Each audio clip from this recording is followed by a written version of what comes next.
I want to ask you a question about politics. You've made no secret of the fact you're a big supporter of former Secretary of State Hillary Clinton. She was in favor of arming the rebels in Syria. She was in favor of going into Iraq, going into Libya. There's a big chunk of the Democratic Party base that disagrees with that. Isn't that going to be a problem for her if she chooses to run? I don't think so. I think what Secretary Clinton has shown is extraordinary leadership, and she will be an extraordinarily strong president. CNN can report that Hillary Clinton has called Donald Trump to concede the race. She has called Donald Trump to say that she will not be president.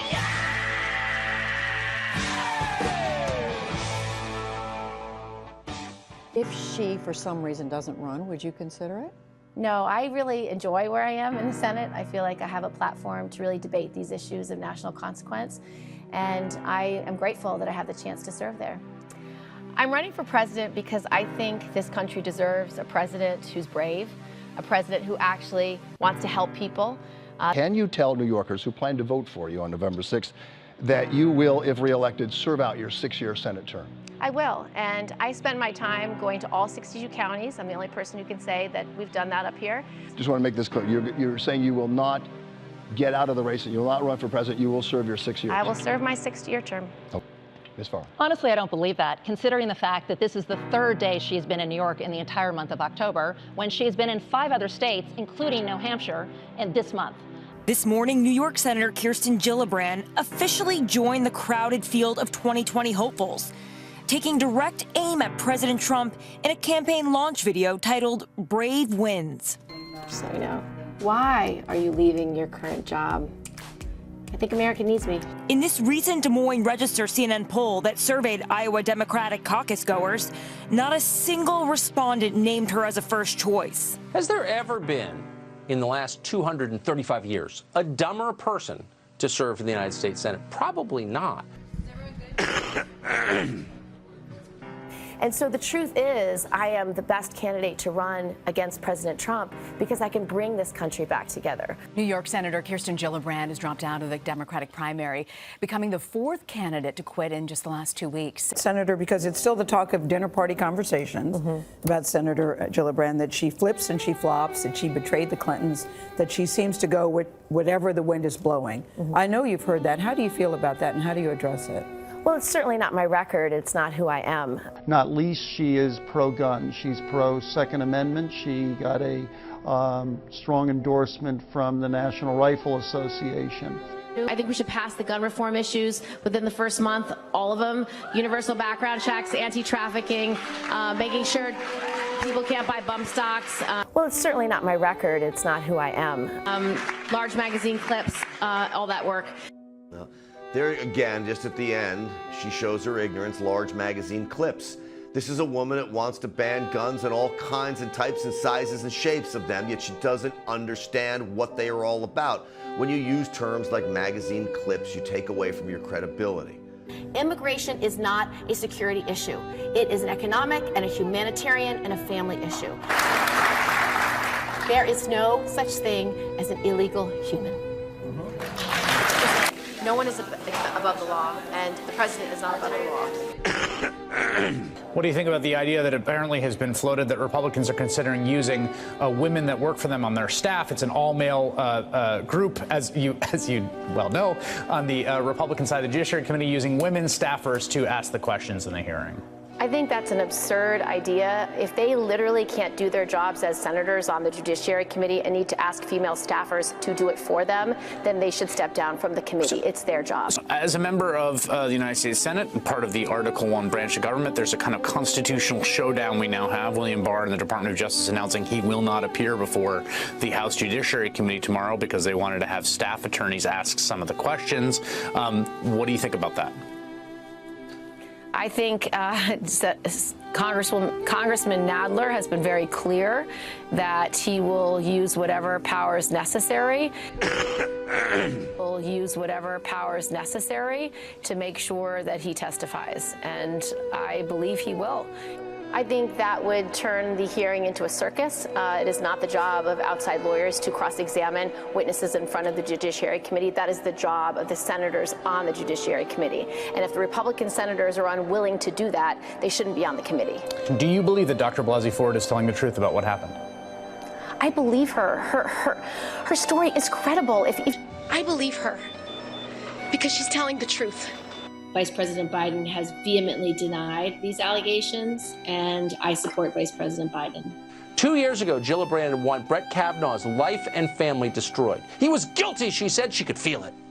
She spoke her truth so bravely, so strongly, so honestly, and we believed her. Judge Kavanaugh has not asked to have the FBI review these claims. Is that the reaction of an innocent person? It is not. Her argument was Brett Kavanaugh has not demanded that the FBI forensically go through his entire life. He doesn't appear to trust the FBI. Therefore, he must be guilty. No trial needed. Well, yesterday, Gillibrand got her chance to respond to the allegations, the credible allegations that Tara Reade has made against Joe Biden. Even if you haven't already seen this, we bet you can guess what her response was. They've done an investigation in several outlets. Those investigations, Vice President Biden has called for himself. Vice President Biden has vehemently denied these allegations, and I support Vice President Biden. Has Joe Biden begged the FBI to take a close look at his personal life over the past 50 years? Oh, he hasn't. He must be guilty. That's no longer her position. Why? Because political circumstances have changed. And as experts have said, this is what trauma looks like. It gets relived much later in time. Right. On the subject of harassment, Gillibrand is an opportunist and a phony, and so are many around her. When it was convenient for Gillibrand to give cover to a sexual abuser, she did it enthusiastically. Unlike Al Franken, former President Bill Clinton has been credibly accused of rape, forcible rape. Gillibrand didn't care. At the Democratic National Convention, she even posted a picture of Clinton with his arm around her. Now she calls the former president a sexual predator. She says he should have resigned 20 years ago. But we haven't learned anything new about Bill Clinton. Nothing has changed except for Gillibrand's own political calculations. She is a fraud, as are many of her colleagues who came out against Franken today. They all covered for Bill Clinton, too. You said Trump's immigration positions are racist. That's the word you use, racist. Now, I know you have very different positions today, but let me ask you, if Trump's immigration positions are racist, were they racist when you held some of those positions as well? They certainly weren't empathetic, and they were not kind, and I did not think about suffering in other people's lives. Let's compare the old Kirsten Gillibrand to the latest iteration. Well, it's certainly not my record. It's not who I am. Now, before she was appointed to replace Hillary Clinton as senator from New York in 2009, Congresswoman Gillibrand opposed amnesty for illegal immigrants. She opposed a proposal to let illegal immigrants obtain driver's licenses in New York. She supported making English the official language of the United States. Well, now let's fast forward to last night. I don't think ICE today is working as intended. Well, you think you should get rid of the agency? I believe that it has become a deportation force. That's why I believe you should get rid of it, start over, reimagine it, and build something that actually works. Well, two things are clear from Gillibrand's about-face on immigration. She's clearly running for president in 2020, no doubt about it. And more Democrats now see the radical proposal to abolish ICE. Well, that's a winning issue. And it sounds better than saying I'm for open borders. Senator Kirsten Gillibrand has announced tonight that she is dropping out of the 2020 presidential race. After more than 8 incredible months, I'm ending my presidential campaign. I'm the best candidate to run against President Trump. I believe I can best serve by helping to unite us to beat Donald Trump in 2020. Not only did she never poll above the margin of error, ever, she was, looking back, perhaps the worst candidate ever to run from any party in the history of this country. Gillibrand, in fact, represented the worst trends of the modern left, all in one package. For starters, she's an utter phony. She cares only about accumulating power for herself. Kirsten Gillibrand was the classically contrived candidate. Nobody was clamoring for her to run. She's held every side of every single issue. The same could be said of Joe Biden. Wasn't she hold on. She had a reason to run. Wasn't she the one who was going to tell everybody what their white privilege was and explain to suburban moms why they had white privilege and therefore they voted for Trump incorrectly? Exactly. She was going to use her white privilege to tell everyone about her white privilege. And of course, she gets knocked out of the race. That's Kirsten Gillibrand in a nutshell. A pampered hypocrite with no scruples, happy to lecture you about your failings and your privilege. Watch this. The first thing that I'm going to do when I'm president is I'm going to Clorox the Oval Office. We need to pass a Green New Deal. If you don't take global climate change seriously, you don't care about the world and the country. You don't care about people. That's institutional racism. Your son will likely not have to deal with that because he is white.